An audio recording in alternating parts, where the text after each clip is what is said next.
اعوذ باللہ من الشیطان الرجیم بسم اللہ الرحمن الرحیم باب الساعة التي في يوم الجمعة عن ابی ہریرہ ان رسول اللہ صلی اللہ علیہ وآلہ وسلم ذکر یوم الجمعة فقال فيه ساعة لا يوافقها عبد مسلم وهو قائم يصلي يسأل الله تعالى شيئا إلا أعطاه إياه واشار بیدہ یقللها۔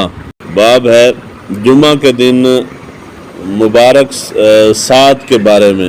حضرت ابو ہریرہ رضی اللہ تعالیٰ عنہ روایت کرتے ہیں، حضور صلی اللہ علیہ وآلہ وسلم نے ارشاد فرمایا، حضور نے جمعہ کا ذکر فرمایا تو جمعہ کا ذکر کرتے ہوئے حضور صلی اللہ علیہ وآلہ وسلم نے ارشاد فرمایا کہ جمعہ کے دن ایک ایسی ساعت ہے جس ساعت کے اندر اگر کوئی شخص مسلمان شخص کھڑا ہو کے نماز پڑھ رہا ہو اور وہ اس ساعت کے اندر اللہ تعالیٰ سے کوئی سوال کرے، یعنی رب سے کوئی چیز مانگے، تو اللہ تعالیٰ اس کو وہ چیز ضرور عطا کر دیتا ہے۔ اور اس کے بعد حضور صلی اللہ علیہ وآلہ وسلم نے ہاتھ کے اشارے سے یہ بات ہمیں بتائی کہ وہ ساعت جو ہے وہ بہت تھوڑی ہے۔ ساعت اصولی طور پہ گھنٹے کو کہتے ہیں، یعنی دن کے 24ویں حصے کو ساعت کہا جاتا ہے، بعض دفعہ زمانے کو بھی ساعت کہتے ہیں۔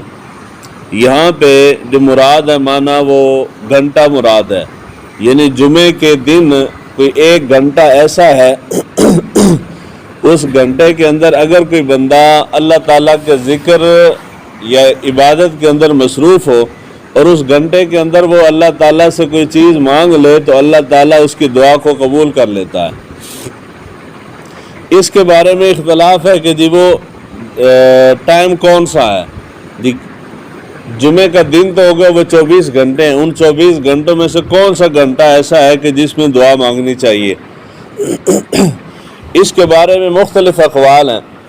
ایک قول یہ ہے کہ جمعے والے دن جس وقت صبح طلوع ہوتی ہے، یعنی صبح کا ٹائم شروع ہوتا ہے، اس ٹائم سے لے کے سورج کے طلوع ہونے تک کا جو ٹائم ہے صبح کے وقت، اس ٹائم دعا مقبول ہوتی ہے۔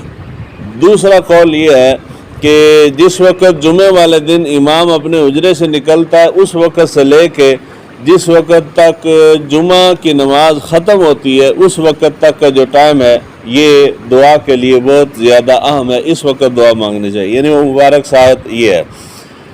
اس کے بعد ایک قول ہے کہ جس وقت اذان ہوتی ہے جمعے کی اذان سے لے کے تو جمعے کی اختتام تک کا جو ٹائم ہے دورانیہ، یہ مبارک ساعت ہے۔ ایک قول یہ ہے کہ جس وقت انسان جمعے کی نماز پڑھنے کے لیے آتا ہے، جمعے کی اقامت اور جمعے کے اختتام تک کا جو وقت ہے یہ مبارک ساعت ہے۔ اس کے بعد ایک قول ہے کہ جمعے والے دن عصر کی نماز سے لے کے مغرب تک، یعنی جب تک سورج غروب ہوتا ہے، یہ وقت جو ہے اس وقت یہ وہ ساعت ہے جس کے اندر دعا مانگنی چاہیے۔ اس کے بارے میں 40 اقوال ہیں، یعنی 40 قول ہیں، مختلف ائمہ نے مختلف اقوال لکھے ہیں کہ جی کون سی ساعت ہے۔ حتمی ساعت کو مخفی رکھا گیا ہے، جس طرح کہ رمضان المبارک میں لیلۃ القدر کو مخفی رکھا گیا ہے۔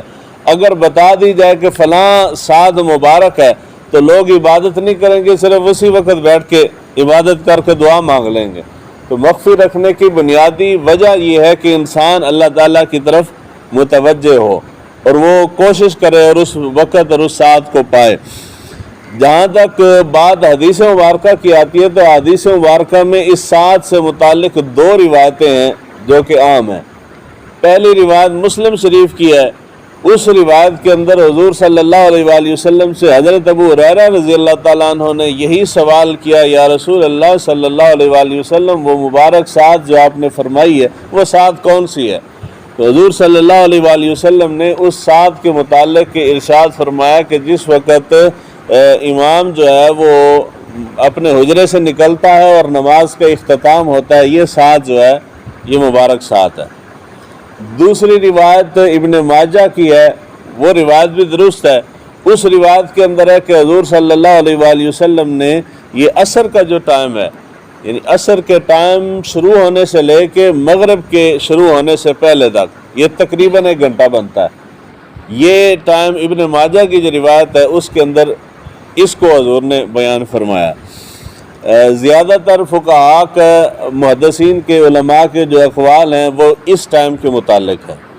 تو یہ دونوں ٹائم اہم ہیں حدیث مبارکہ کی روح سے، باقی اقوال تو مختلف ہو ہی گئے۔